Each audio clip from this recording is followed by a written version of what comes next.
nous, notre enjeu, il doit être différent. On n'a plus du tout les mêmes enjeux. Si vous allez trop vite dans « qu'est-ce que le texte me dit de Jésus ?», vous allez passer à côté du texte du Premier Testament.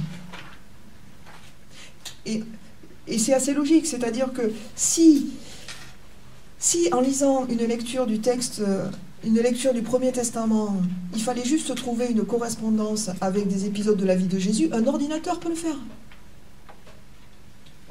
On peut inventer un logiciel qui prend toutes les occurrences du terme « eau », qui les remplace par « eau vive », et hop, hop, voilà.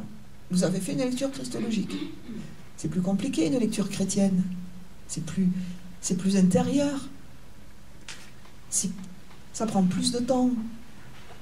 Pour qu'un questionnement, pour qu'une interprétation chrétienne advienne, ben, ce n'est pas forcément cette extériorité-là. Et nous, il faut se méfier, on peut mettre en place, parce qu'on a peur, des correspondances trop rapides, en fait.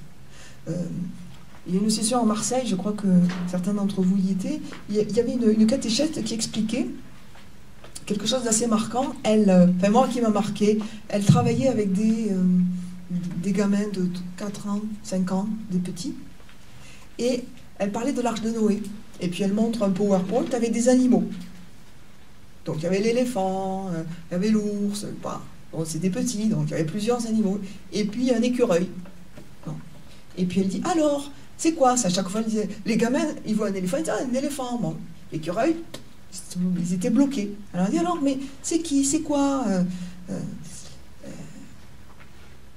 Ben, ils ne savaient pas. Il dit, ben, mais ça vous rappelle pas quelqu'un? Et il y a une petite qui dit, ben, c'est Jésus.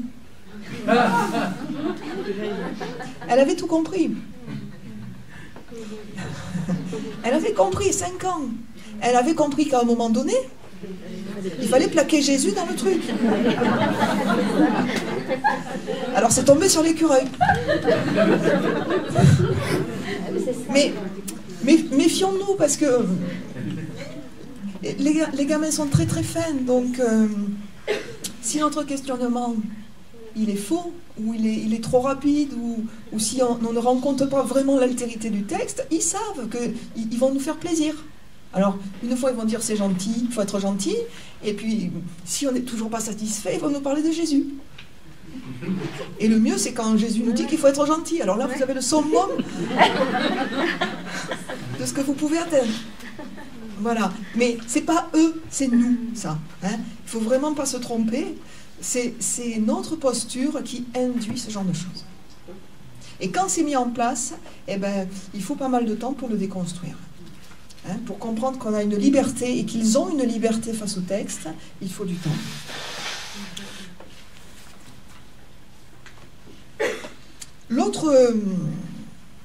L'autre questionnement qui peut nous faire passer à côté du texte, c'est quand on subjective trop vite.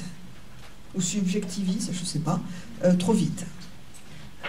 Alors là, on est très fort aussi. Et quand on pose cette question, souvent c'est parce que le texte nous embête. Inconsciemment ou pas, on dit, alors, qu'est-ce que le texte vous dit? Écoutez cette question-là. Qu'est-ce que le texte vous dit? Si vous posez cette question, la pointe, la fine pointe de la question, c'est plus le texte. C'est vous. Et vous pouvez être quasiment sûr, sauf si vous travaillez avec des groupes qui ont du kilométrage, on va dire, hein, mais vous pouvez être sûr que cette question, elle va plaire à tout le monde. Elle marche super bien, cette question. Parce que c'est un échappatoire.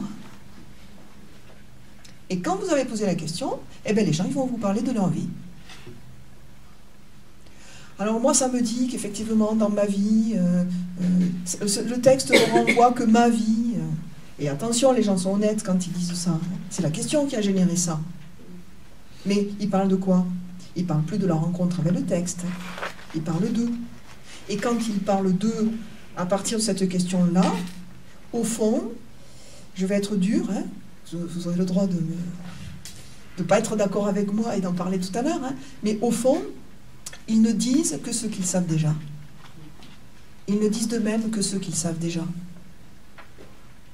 Et ça plaît à tout le monde, cette question, parce que la parole est facilitée. Voilà, on parle de sa vie, de la manière dont on peut en parler. Comme on sait déjà ce qu'on va en dire, ben on parle facilement, mais on ne parle plus de la rencontre. On ne parle plus du texte. Et pour revenir ensuite au texte, eh ben, il faut un animateur qui sorte les avirons et qui revienne au texte. Et ce n'est pas évident. Voilà. Donc vraiment, cette question-là, méfiez-vous-en parce qu'il risque de ne rien sortir de neuf. Alors, c'est pas qu'il faut faire du neuf à tous les coups. Mais, voilà, le seul à vraiment pouvoir faire du totalement neuf, c'est l'Esprit Saint, mais il faut quand même lui filer un coup de main. Voilà. Si vous posez une mauvaise question, vous allez partir dans un sens qui est intéressant, mais qui n'est pas une rencontre avec le texte. Ensuite, il ne faut pas avoir peur, c'est un autre point, de... jusqu'à quelle heure j'ai, je ne me rappelle plus. C'est fini, mais... C'est fini, d'accord. C'est fini. On a encore 5 minutes, non? Bon, juste, je finis sur ce point-là. S'il y a des contradictions entre la Bible et la vie, il faut pas les louper. Regardez avec la complaisance avec laquelle on lit le sacrifice d'Isaac. Et ça nous paraît naturel que son père aille le sacrifier au mont Moria et allons-y. Mais non, non, notre voisin ferait ça, on ferait un signalement. Il faut pouvoir questionner de façon frontale le texte en se disant mais non, c'est pas logique, c'est pas normal, pourquoi il fait ça? Il faut se bagarrer avec Abraham quand il veut sacrifier son fils. Il faut se bagarrer, il ne faut pas juste dire ah oui, non, c'est normal, c'est le texte biblique. Non, il faut y aller. Et les gamins, ils nous attendent là, parce qu'eux, ils savent très bien que c'est pas normal. Ils font semblant que c'est normal parce qu'ils vont nous faire plaisir aussi. Ils ne sont pas bêtes non plus. Donc là-dessus, il faut ce qui a à démonter, ce qui a à questionner, il faut y mettre les pieds. Il faut mettre les pieds dans le plat. Quand dans l'Exode, il est dit que Dieu endurcit le cœur de Pharaon, eh bien, il faut y aller. Qu'est-ce que c'est ce Dieu qui endurcit le cœur de Pharaon? Ne passez pas un truc comme ça sous silence. Il faut le questionner. Et à partir du moment où on le questionne, ça décontracte tout le monde. Et il sort des interprétations qui parfois renforcent le côté très positif du texte. On a peur que ça démolisse le texte, que ça induise un côté très négatif. Pas du tout. Le plus souvent, vous aurez des interprétations très fines qui vont dans un sens très spirituel. Voilà. Bon, je vais m'arrêter là. Tout à l'heure, je reprendrai la parole. Voilà. En vous donnant quelques pistes possibles pour éviter de répéter la même chose, de répéter les mêmes questions, de regarder le texte dans son altérité. Voilà.